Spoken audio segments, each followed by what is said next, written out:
Before American Graffiti release, all was not well with George Lucas.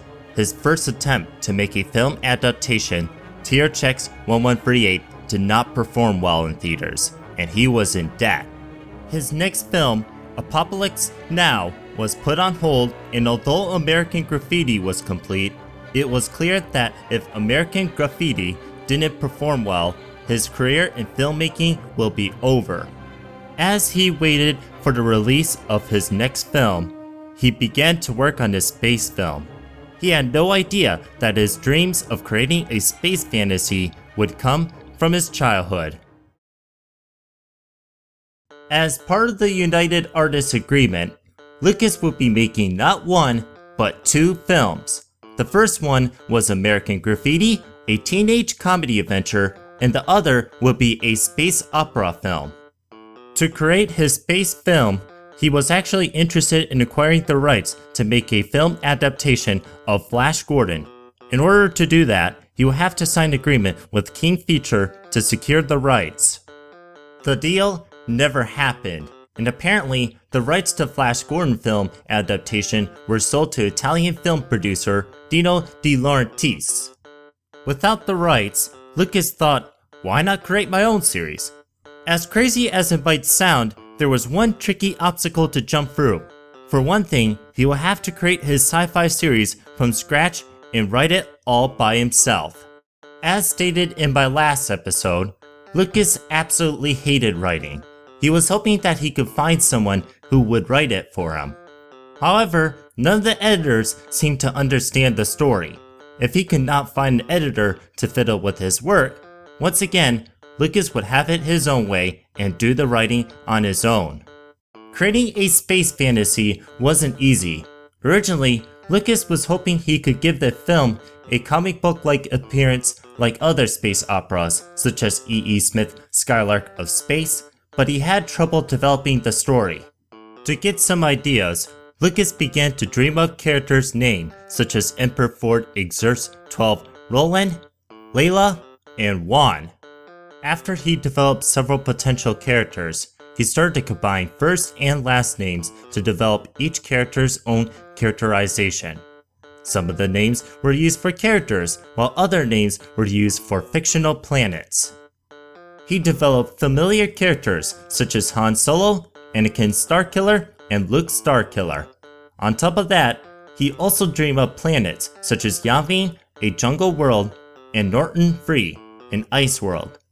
What he actually ended up creating was a 2-page summary called Journal of the Wills.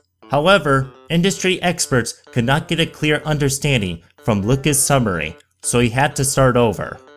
As Lucas began to polish his space fantasy, he took inspiration from two science fiction authors, Edward Elmer Smith and Isaac Asimov. Smith was known to be a science fiction author, and he was credited with inventing the space opera genre. He produced space opera comic books such as Lensman series, which was well received by the press. His comic features intergalactic space commandos fighting space pirates and drug trafficking. Asimov was another influential science fiction writer who was known for making the Foundation series. Lucas was influenced by Asimov's intellectual idea. Most notably, the intellectual idea that an empire was defined as a group of a nation that was ruled by a powerful surgeon or government. For Lucas, this would serve as the basis for the empire headquarters in the city planet. Lucas was also influenced by a Japanese film called The Hidden Fortress. The Hidden Fortress was a fast-paced samurai adventure film that was directed by Akira Kurosawa. Kurosawa was a prolific film director in the 1930s. He was known for making jidaigeki, or period films that portrayed the stoic samurai warrior of Japan's past.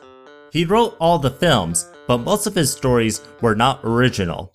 A portion of his stories were based on Shakespeare work, such as a rework of King Lear in 1985 as Ran and Macbeth in 1957 as Throne of Blood. Others were taken from folktales and novels.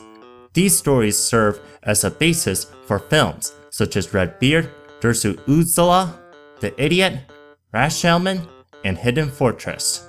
In The Hidden Fortress, the film tells the tale of a civil war that was fought by various Japanese clans. Two pheasants are desperately trying to make their way up to the Yamana clan, but they were captured by the enemies and treated like slaves. One day, the pheasants are ordered to take in the deceased soldiers and bury them. All of a sudden, an uprising caused mayhem in the prison camps, and the pheasants were able to escape. As they make their way to a river, they unexpectedly discovered gold bars that were hidden inside a piece of wood.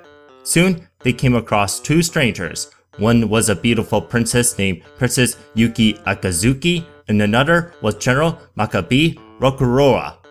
The pheasants embark on a quest to escort the princess and the gold through dangerous enemy territory. As an reward for helping, the general offered the peasants a share of the gold.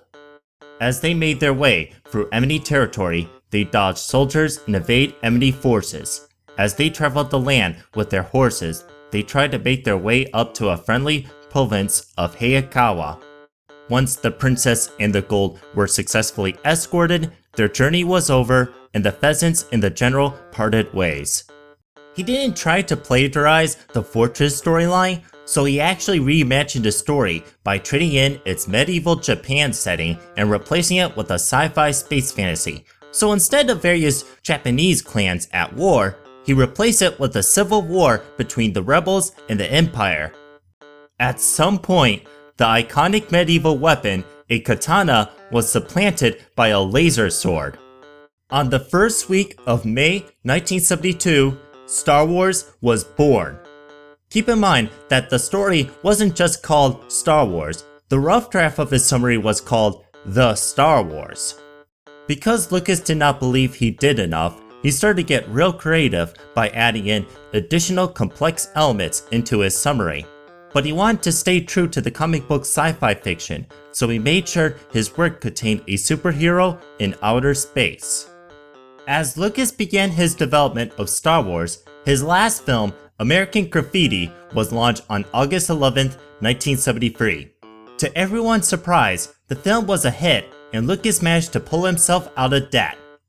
The film was praised as the best laugh-out-loud and nostalgic film ever made. He had successfully replicated the work of historical fiction and it was appealing to a young audience. The film managed to outduel Easy Rider and racked in $140 million in the box office. One of the most universal traits in the film was its cleverly catchphrase beginning with these 5 words. "Where were you in '62? But it wasn't American Graffiti that stole the show. During this time period, a sea of movies started to flood the theaters, such as Coppola's Godfather Part 2, Franken, The Exorcist, and Scorsese's Mean Street. Each of the films finally started to find popularity in the Hollywood industry. It became apparent that Hollywood industry had entered an American new wave. Graffiti not only received the Best Comedy Film, the film also received critical acclaim such as Best Motion Picture and Best Director at the 31st Golden Globe Award. Impressive. After American Graffiti launch, it became clear that Lucas was finally receiving recognition for his work. In that same year, Lucas took his concept work for Star Wars and showed it to United Artists.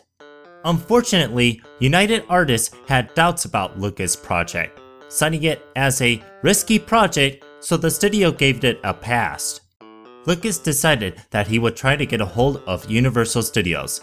Things didn't go smoothly for Lucas at both studios, as neither Universal Studios nor United Artists have faith on Lucas' next project. At last, Lucas managed to sign agreement with 20th Century Fox. Lucas' 14-page outline found its humbling home because of the board of director Alan Ladd Jr. Ladd managed to smuggle an advanced print of American Graffiti, and he was so impressed with Lucas' efforts.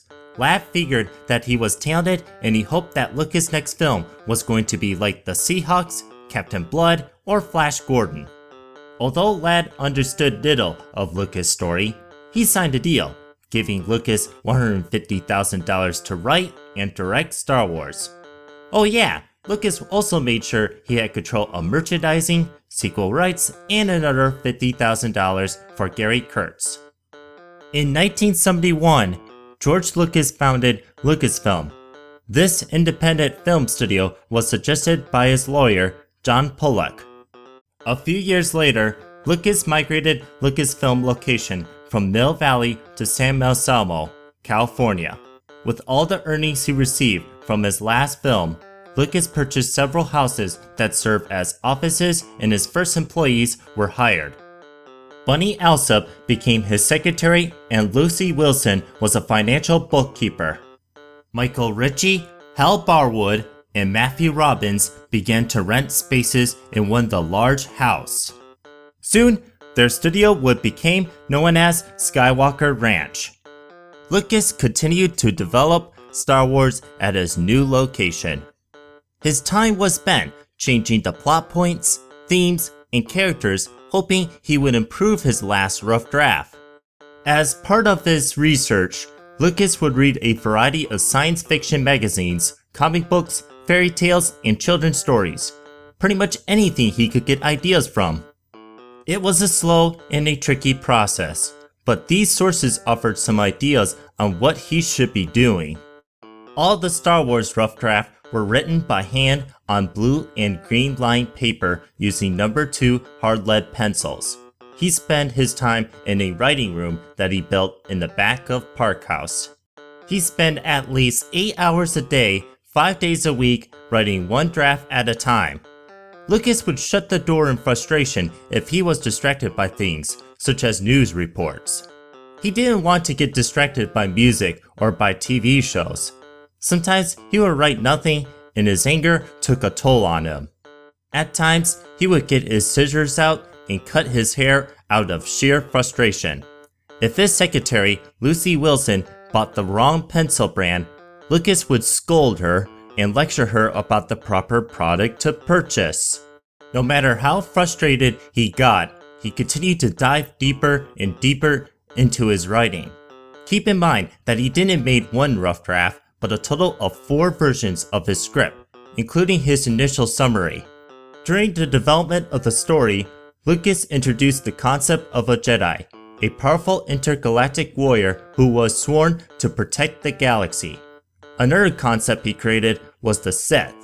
They were the alternative of the Jedi, so they were portrayed as sinister warriors. Take note that they are meant to be 2 rival warriors and both resemble as a sci-fi adaptation of samurai warriors. During the initial draft, the Jedi and Sith didn't have any superpowers. At some point, Lucas decided that he would transform his samurai-inspired Jedi Bendu into a superpowered warrior by wielding the Force. Why use the Force? The phrase, "May the Force be with you," is very similar to the Christian phrase, "May God be with you." Sure, the Force in general is meant to be a generic good luck. But the Force is meant to represent a general, universal, supernatural belief system that appears in many science fiction work, such as Jack Kirby's New Gods comic, where the Force is called the Source, and E. Smith Lensman's series, The Cosmic Awe. Both science fiction books mention that they offer the hero strength. It is believed that the Force served its homage to the New Age spiritualism movement that took over America during the 60s and 70s. It is said that they practiced their belief of life energy, or life force, that was actually common in the 1970s. Interestingly, in Lucas' favorite short film, 2187, the audio samples from Lesseps' film mention a conversation between artificial intelligent pioneer Warren S. Mercolic and cinematographer Roman Koidor. Mercolic believes that living beings are complex machines, but Koidor thinks that there is something more in their universe. Quote, "Many people feel that in a contemplation of nature and in communication with other living things, they became aware of some kind of force, or something, behind this apparent mask which we see in front of us, and they call it God." As Lucas continued to write, more characters were still being added, including 2 familiar robots, R2-D2 and C-3PO. These robots were his replacement for the pheasants in the Hidden Fortress film. When Lucas began to write Star Wars, he had no idea how big his series would become, but it turns out that coming up with characters' name, the story, and the setting was done by trial and error. Finally, in May of 1974, Lucas relinquished an entire year to write the rough draft screenplay. One afternoon, George and Marcia invited all their friends to a barbecue party in San Anselmo. As the wives cooked, the crowd of bearded men drank the night away and talked about business. As Lucas and his friends finished eating, Lucas asked his friends to read his Star Wars script.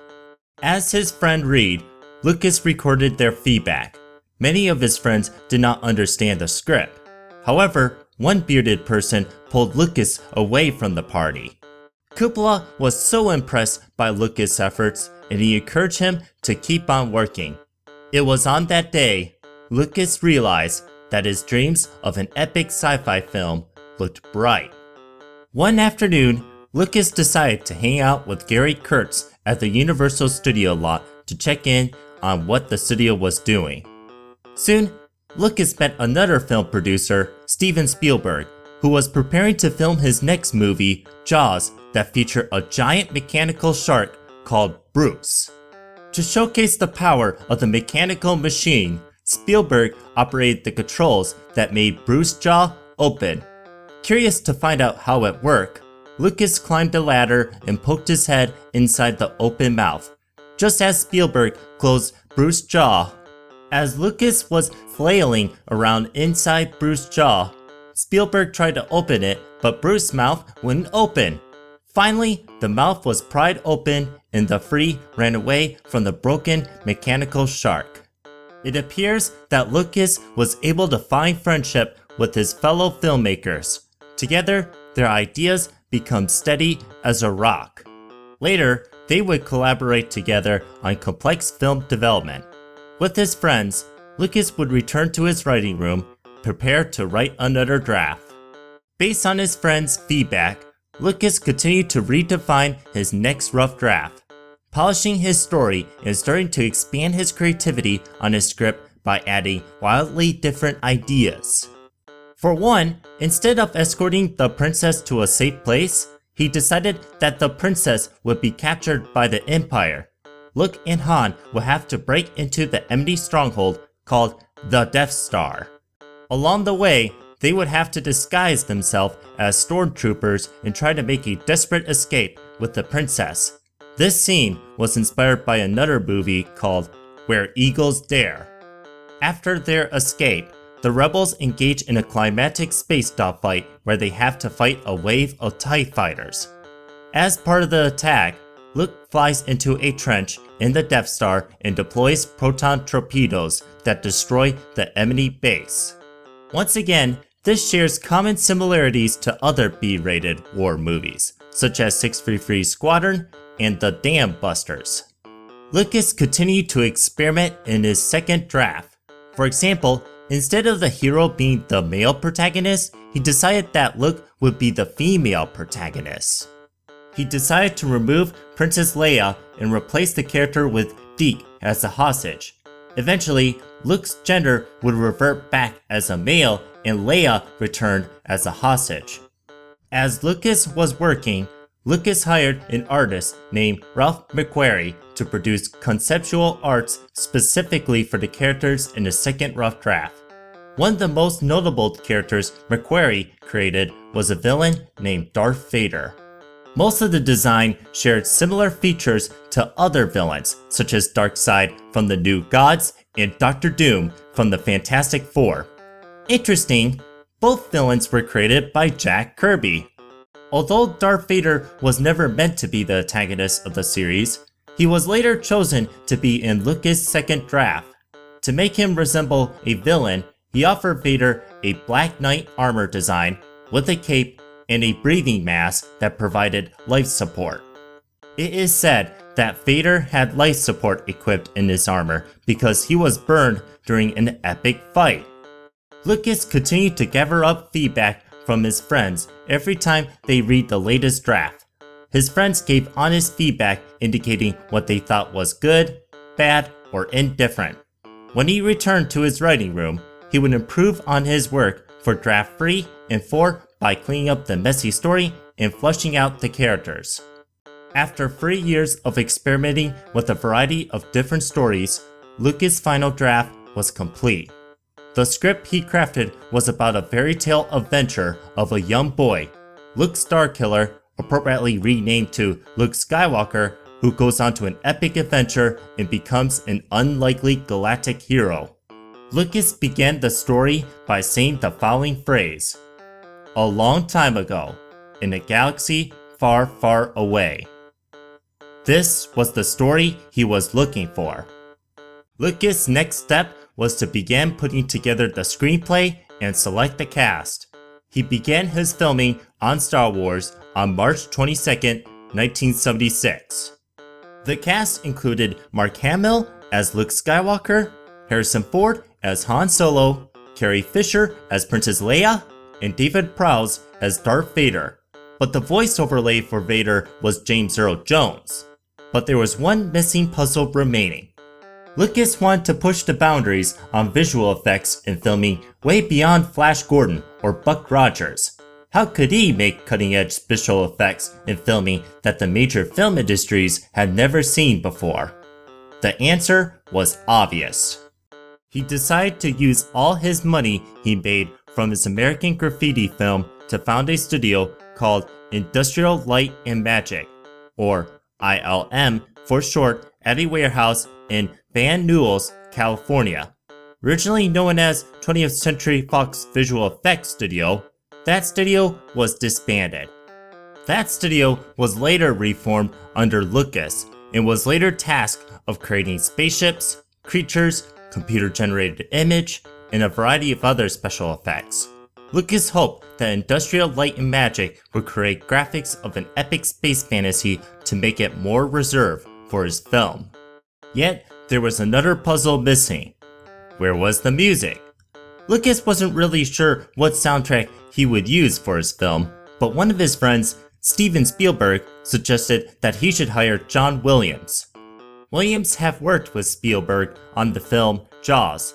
His main theme for Jaws was well received by critics, and he also won Academy Awards for Best Original Dramatic Score. Lucas decided that he would hire Williams, and in 12 days, he conducted the London Symphony Orchestra to record the soundtrack for Star Wars. Combined with a fantastic team of actors, a composer, an artist, and a movie visual effects studio, Lucas and his team were able to pull off the impossible. Gradually, his film was becoming a form of art in its own right. His Sgt. Pepper's of space, an adventure, and an epic sci-fi saga, all combined in one film. And so, the story goes as follows. The galaxy is engaged in a civil war. The Rebel Alliance has stolen the plans for the Galactic Empire's Death Star. The Rebel leader, Princess Leia, has the plans, but her ship was captured by Imperial forces. Before she was captured, she hides the plans in the memory of a robotic droid, R2-D2, along with a holographic recording. The droid escapes to the surface of a desert planet, Tatooine, with another droid called C-3PO. The droids are captured by Jawa traders, who sell them to moisture farmers, Owen, Beru, and Luke Skywalker. As Luke was cleaning R2-D2, he accidentally triggered a small part of Leia's message. She requests help from a Jedi named Obi-Wan Ben Kenobi. So, Luke begins his quest to find a Jedi Knight. Once found, Ben Kenobi tells Luke about his days as a Jedi Knight. He claims that he was part of the Galactic Republic peacekeeper who wield supernatural powers called the Force.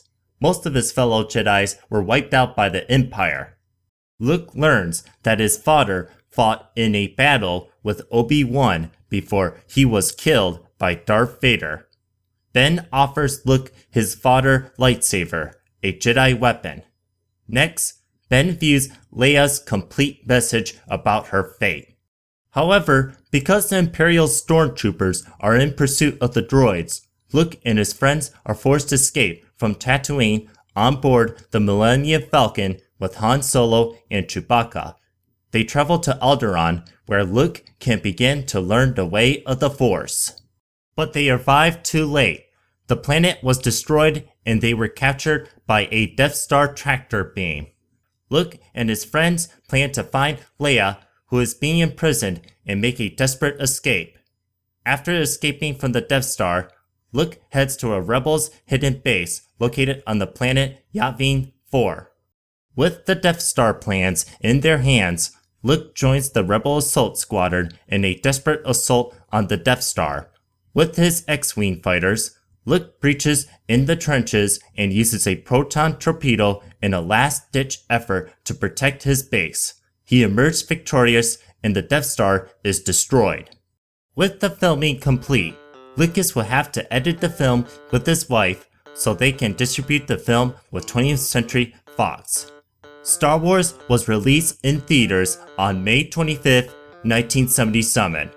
It obliterated all expectations the minute the film was launched, and Star Wars dropped Jaws at Lucasfilm headquarters. The public was astonished by the film and unprecedented characters. The never-seen-before visual effects made cinematic history.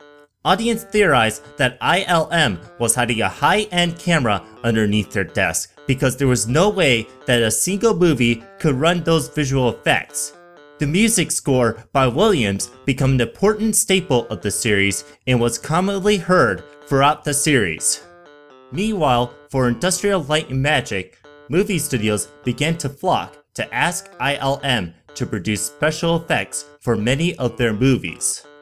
For over 40 years, many movies, such as Warcraft, were created using Lucas' method. It also paved the way for CGI in filming, which was another major milestone in cinema history. Star Wars box office sales were unbelievable. The film earned $1.5 million in its opening week. 6 months after its release, it managed to beat Jaws as the highest earning film in North America with a whopping $220 million. When reissues of the film finally made its way to VHS, it garnered over $323 million, and its global earnings extended to $530 million. When all was said and done, Star Wars managed to earn $775.4 million. Keep in mind that Star Wars was released in an era where Hollywood box office were only a fraction of the size of it as of today.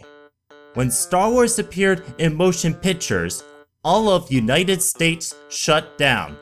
It became a phenomenon that no one saw coming. Not surprisingly, it didn't take long for other movie studios to follow suit. Within a few years, the sci-fi genre went from niche to mainstream. By the end of the 1970s, more sci-fi film started to appear in theaters, such as Star Trek, the motion picture, Alien, and others flooded the market. While many of these films were successful in their own right, no other sci-fi film in cinema history had ever replicated the success of Star Wars. With Lucas concepts combined with the talents of others in the area of art, music, and storytelling, Lucas was able to accomplish something that he was unable to do by himself. Sure, Lucas and his friends may have come from different walks of life, but each individual was an expert in their own art form, and together, they were reaching for perfection. They found their own distinct voice within Star Wars. Star Wars became a cultural phenomenon that was forced to become reckoned with, and soon, Lucas will have to do it all over again. Tune in next time where the Empire invades video games. I'm Greg Heiduck. Thanks for tuning in.